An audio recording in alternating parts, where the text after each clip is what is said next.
இன்றைக்கு முதல் முறையாக பாண்டியர் கொடிய அந்த கயல் கொடியை நீங்கள் உங்களுடைய அமைப்பின் கொடியாக பயன்படுத்துறீங்க. இதுவரைக்கும் எந்த அரசியல் கட்சிகளுமே இந்த கொடியை பயன்படுத்தாத போது நீங்கள் அதை பயன்படுத்துறாங்க காரணம். இந்த அரசியல் கட்சிகளுமே இப்ப இந்த மீன் கொடியை இதுவரைக்கும் யாரும் அது பெருசா பேசப்படல. அது சின்ன சின்ன இயக்கங்கள் வச்சிருந்தா கூட நீங்கள் ஒரு அரசியலா இந்த கொடியை எடுத்துட்டு போறீங்க. இது தமிழ் தேசிய அரசியல் கட்டமைப்பா இல்லை ஒரு சாதிய அமைப்பா? தமிழர் மீட்பு களத்தை நாங்கள் எப்படி புரிஞ்சுக்கிறோம்? கடைசி போர் கயத்தாறுல ஏதோ பாண்டியர் கூட ஆட்சி முடிஞ்சதாக சொல்ல போறாங்க. வீழ்ந்தது கயத்தாறு வீழ்ந்ததாக சொல்றாங்க. அதுக்கு பின்னாடி தென்காசி பாண்டியர்கள் திரும்ப வராங்க. புதுக்கோட்டைக்கும் இந்த பாண்டியர்களுக்கும் என்ன தொடர்பு? இன்னைக்கு இருக்கிறது செமிட்டிக், அக்காடியம், சுமேரியம் போன்ற 6 மொழிகள் தொன்மையான இலக்கியங்கள் என்று தொன்மையான மொழிகள் என்று சொல்லப்பட்டாலும் அந்த தொன்மையான மொழிகளுக்கு தாய்மொழி தமிழாகத்தை சொல்லப்படுது. அதே இந்திய மொழிகளுக்கு தாயாகவும் உலக மொழிகளுக்கு மூலமாகவும் தமிழ் இருக்கிறது என்று ஆய்வாளர்களுடைய கருத்து இன்றும் மெய்ப்பிக்கிற அளவுக்கு தான் இருக்குது.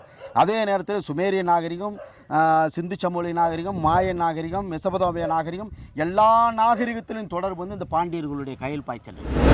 அப்போ பிற்காலங்களில் சேர சோழ பாண்டியர்கள் பல்குலவும் பால் செய்யும் உட்பகையும் 3 இருந்த நாட்டை 30 ஆக்கியது போல, யானை தன் தலையில் மண்ணாரி போட்டது போல சேரனும் சோழனும் பாண்டியரும் மோதி கொண்டதன் விளைவு பிற்கால பாண்டியர்களுடைய அரசியல் சிக்கல். இதெல்லாம் இந்த படையெடுப்பினோடு காரணமாக இந்த மண்ணிலிருந்து ஆட்சி இழந்து அதிகாரம் இழந்து சொந்த நிலத்தில் இந்த மண்ணில் 500 ஆண்டு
தாயக விடுதலை போரில் போராடி உயிர் நீத்த பாண்டிய மன்னர்களுக்கும் படை வீரர்களுக்கும் அரசியல் களத்தில் சமத்துவத்திற்காகவும் சமூக நீதிக்காகவும் போராடி உயிர் நீத்த தலைவர்களுக்கும் பொதுமக்களுக்கும் ஒரு நிமிடம் அகவணக்கம். நிறைவு செய்வோம். உறுதிமொழி. மண் காக்க, மண் காக்க, மானம் காக்க, மானம் காக்க, தமிழர் உரிமை காக்க, தமிழர் உரிமை காக்க, இன்னுயிர் ஈந்த மாவீரர்களுக்கும் பொதுமக்களுக்கும் எம்முடைய பாண்டியகுல போர் மறவர்களுக்கும் உறுதி வென்றெடுப்போம் தமிழர் உரிமைகளை கட்டி எழுப்புவோம் தமிழர் அகிலத்தை வென்றாக வேண்டும் தமிழ் ஒன்றாக வேண்டும் தமிழால் இணைந்து மீண்டெழுவோம் பாண்டியர் குடி கட்டி எழுப்புவோம் பாண்டிய பேரரசை உறுதி இது எமது மாவீரர்கள் மீதும் பாண்டியர் குலத்தின் மீதும் உறுதி வீர வணக்கம்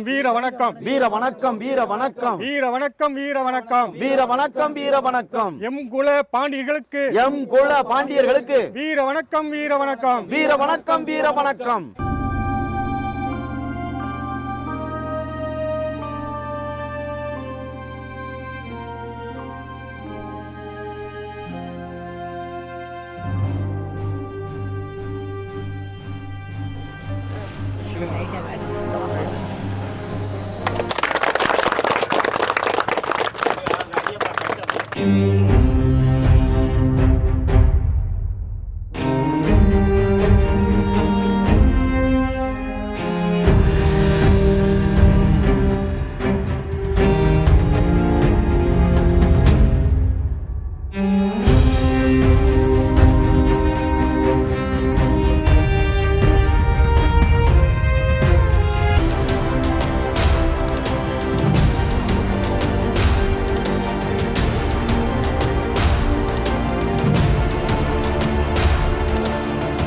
பாண்டிய நாடு நேயர்கள் அனைவருக்கும் வணக்கம். இப்போ நாம் எங்கே இருக்கோம் அப்படின்னா புதுக்கோட்டை மாவட்டம் புத்தாம்புதூர் என்ற கிராமத்தில் தான் இருக்கோம்.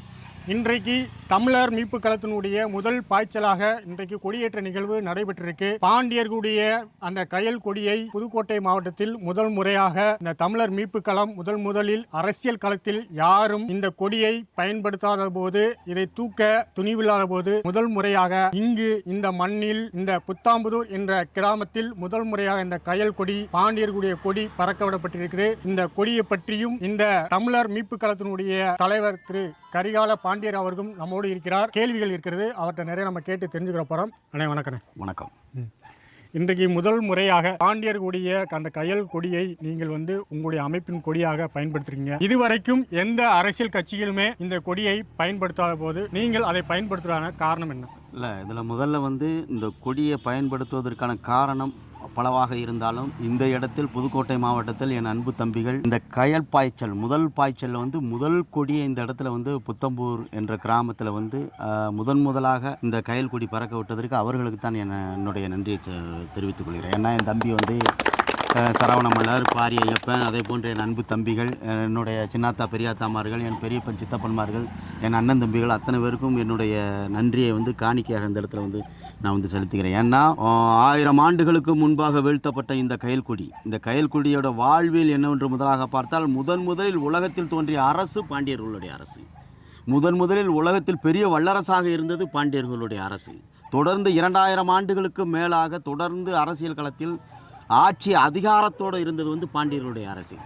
அப்போ பிற்காலத்தில் இந்த சோழர்களுடைய அரசு அந்த புலிக்குடி உலகம் முழுவதும் என்று பேசப்பட்டாலும், விடுதலை இயக்கங்கள் புலியை வந்து அறிமுகப்படுத்தப்பட்டாலும், கங்கை கொண்டான் கடாரம் வென்றான் தென் திசை வென்றான் 4 திசையிலும் நாவாய் செலுத்தி தென்கிழக்கு ஆசிய நாடுகளில் புலிக்குடி பறக்க வைத்த அந்த இந்திர சோழனுடைய வாழ்வியல் பேசப்பட்டாலும், அதற்கு முன்பாக உலகம் முழுவதும் பெரும் வல்லரசு என்றால் அது பாண்டியர்களுடைய வல்லரசு தான். இந்த கயல் மீனை வந்து அறிஞர்கள் மத்தியில் வந்து சோழர்களுடைய கொடி பேசப்பட்டது போல வந்து பாண்டியர்களுடைய கயல் மீன் வந்து அந்த கொடி வந்து பேசப்படலை. நாம் ஏன் இந்த கொடியை நம்ம கையில் எடுத்திருக்கோன்னா, பிற்கால பாண்டியர்களுடைய வீழ்ச்சிக்கு பிறகு சுமார் 1000 ஆண்டுகளுக்கு பிறகு மீண்டும் இந்த மண்ணில் பாண்டிய அரசை கட்டி எழுப்ப வேண்டும், பாண்டியர்களுக்கான மண் அதிகாரம், ஆட்சி அதிகாரம், பண்பாடு, கலாச்சாரத்தை மீட்டெடுக்க வேண்டும் என்ற ஒற்றை நோக்கோடு இன்று இந்த திராவிட அரசுகள் கொண்டு வந்த இந்த இளைஞர்களுக்கான அத்தனை இந்த சாபக்காடான திட்டங்களை எல்லாம் ஒழித்தெடுத்து மீண்டும் பழந்தமிழர் அரசு, அது பாண்டியர் அரசு, அந்த பாண்டியர் அரசை கட்டி எழுப்ப வேண்டும் என்பதற்கான நோக்கத்தில் எல்லாம் மீன் கொடியை அடையாளப்படுத்திய பொழுது தமிழர் மீட்பு களம் அதை அரசியல் படுத்த வேண்டும் என்ற ஒற்றை நோக்கோடு நம்ம வந்து கையில் எடுத்திருக்கிறோம். பார்த்தான் கேட்குறோம். இப்போ எந்த அரசியல் கட்சிகளுமே வந்து இப்போ இந்த மீன் கொடியை வந்து இது வரைக்கும் யாரும் அது வந்து பெருசாக பேசப்படல. அது சின்ன சின்ன இயக்கங்கள் வச்சுருந்தா கூட நீங்கள் ஒரு அரசியலாக இந்த கொடியை எடுத்துகிட்டு போகிறீங்க. இது வந்து தமிழ் தேசிய அரசியல் கட்டமைப்பா இல்லை ஒரு சாதிய அமைப்பா? இது தமிழர் மீட்பு களத்தை நாங்கள் எப்படி புரிஞ்சுக்கிறது? அதாவது மக்கள் வந்து இது வந்து இந்த கயல் மீன் வந்து இது ஒரு சாதியத்தினுடைய ஒரு கட்டுப்பாட்டில் வந்து இதை வந்து யாரும் பார்க்கக்கூடாது. இது வந்து தமிழ் தேசிய அரசியலை வந்து மையப்படுத்தி தமிழ் கயல் மீன் என்பது பாண்டியர்களுடைய கொடி. இது ஒட்டுமொத்தமாக தமிழ் தேசிய அரசியலுடைய ஒரு அடையாளமாக இந்த இடத்துல வந்து நம்ம பதிவு செய்யணும். வழி வழியாக வந்த பாண்டியர்களுடைய மரபு, அந்த மல்லர் மரபு, அந்த பல்லர் மரபு, இன்றைய தேவேந்திரகுல வேளாளர் சமுதாயத்தினுடைய வழி வழியாக வந்த அந்த வாழ்வியலை வந்து தமிழ் சமூகத்திற்கு தலைமை தாங்கக்கூடிய பெரும் ஆற்றலும் அறிவும் தேவேந்திரகுல வேளாளர் சமுதாயத்திற்கு இருக்கிறது.